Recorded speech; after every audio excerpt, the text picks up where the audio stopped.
Today I'm gonna be checking out the 2008 movie titled Splinter. Spoilers ahead. Our story starts outside a gas station where this clerk is sat eating a bag of chips. He hears some strange clicking noises behind him and suspects an animal. When he goes to check it out, he's suddenly attacked by a furry critter and killed off screen. We follow along with a couple in an SUV. They have been planning a nature trip for a while and have finally reached their campsite. Polly is eager to open the trunk and unpack, so she asks her boyfriend Seth to help her. While they unpack, the camera switches over to a second couple whose truck had broken down not too far from that campsite. Dennis mentions how the engine is destroyed, leaving Lacey very disappointed. They are on the run from the law and planning on escaping to Mexico. Polly and Seth get into an argument about putting up a tent, leaving Seth to realize that he just does not like nature. The tent rips, and he decides they're better off heading to a motel. Meanwhile, Dennis and Lacey ditch their truck and start walking down the long road. On their way to the motel, Seth and Polly stop when Lacey flags them down, and they contemplate helping the stranger. But as they want to drive off, Dennis approaches the window and threatens them with a gun. He pulls Polly out and throws her on the ground. Next, he threatens Seth, telling him to clear the back seat and make space for them.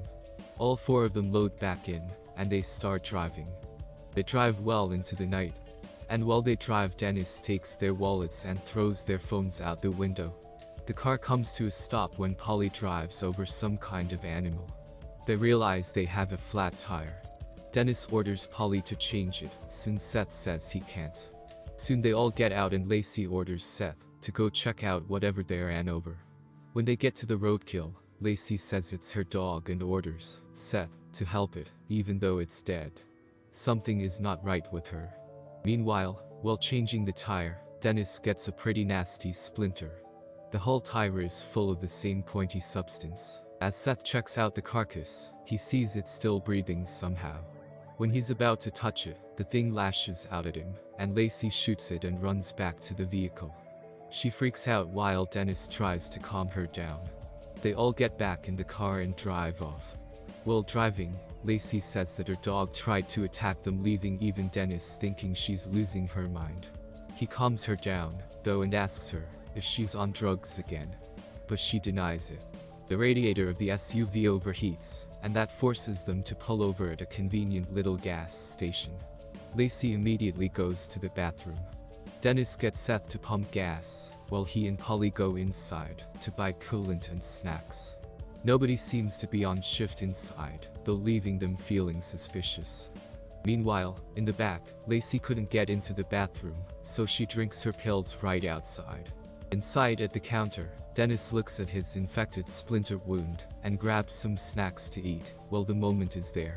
Back with Lacey, she finally gets the door open only to find the gas station employee fully infected with the Splinter parasite. He begs to be killed as he gets up to chase after her.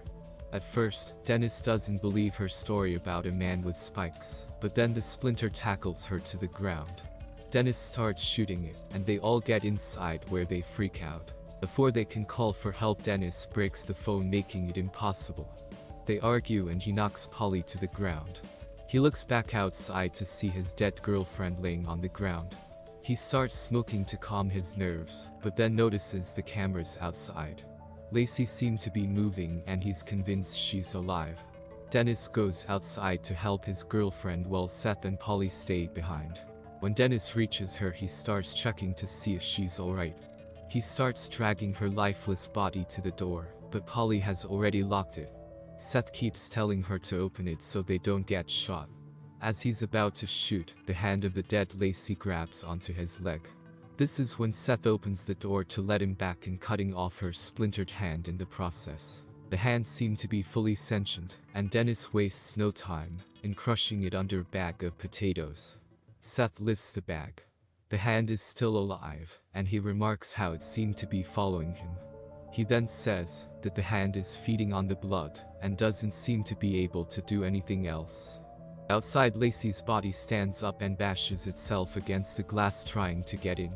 Dennis starts freaking out over his infected girlfriend, while Seth tries to calm him down. The three of them get the idea to exit out the back. Seth goes looking for the keys but can't find them. Instead, he gets a screwdriver and they pop the hinges on the back door. But there's a gate behind it that's also locked. The pounding in the front finally stops, meaning the creature is gone, so they quickly barricade the door back on. Then a policewoman suddenly shows up and wants to arrest Dennis while they try and warn her of the creature. She just does not want to let Dennis out of her sight. Suddenly she gets grabbed and ripped in half and it goes onto the roof. Later when the three have calmed down, Dennis is looking at his infected hand, while Polly suggests making a run for it. But Dennis is against the idea. Seth tries to figure out the biology of the creature. He says it's a parasite. Then Dennis gets the idea to pour lighter fluid outside and set the woods on fire, so that help can come for them. They start pouring the liquid out the back door. Seth hears the radio on the dead cop's body and they plan on grabbing it to radio for help. To avoid fires and opening the door, Seth straightens out a metal hanger and reaches outside with it to grab the radio. It's not long enough to reach, so Dennis grabs another hanger, but then his hand starts to hurt and his finger breaks on its own. But he hides it from the others. Seth finally manages to hook the radio and starts bringing it towards them. Just as he's about to bring it inside, the Splinter drops down and snaps the cable. A hand from the creature starts getting inside, and they run and hide in the back of the store. Only the arm falls inside, leaving them to think it went away. They look for Dennis, but Polly finds the severed hand instead.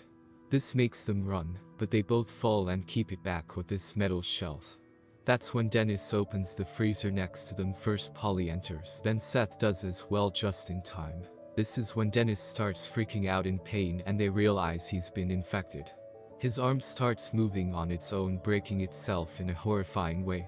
He tries to cut his own arm off, but he passes out from the pain. Seth realizes he needs to step up and amputate the arm, and against all the odds he does it. Later in the night, Dennis is patched up, and they're all enjoying a cold beer together. While talking, Seth gets an idea and the three head out of the freezer.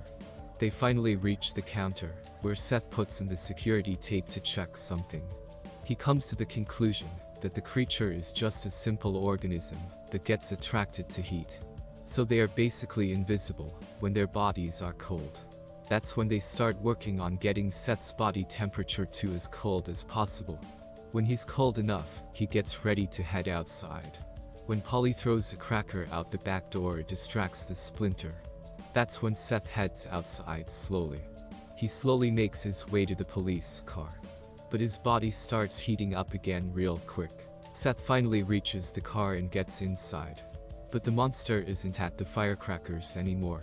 While Seth calls for help, the creature starts attacking the car with him still in it. It's about to break in, but then Dennis steps outside with a firecracker in hand, and he gets the attention of the creature. He's not able to shut the door in time, and it gets inside. Polly helps him, and they get back inside the freezer. A very delayed firecracker at the back door sets the lighter fluid on fire. The creature keeps trying to break through the freezer door, but then Seth enters with a shotgun he found in the cop car. He starts shooting the creature, then notices the fire. Polly and Dennis exit the freezer to help. That's when Dennis tells them to go, and he stays behind to keep its attention. He leads it outside, where he shoots the gas pump to light it on fire. Seth and Polly run to help him, but they see he's been heavily infected. He tells them to go, and as they run away, he turns the shotgun and shoots the nearby propane tanks to explode the gas station and himself. Seth and Polly start walking down the long road with no help in sight.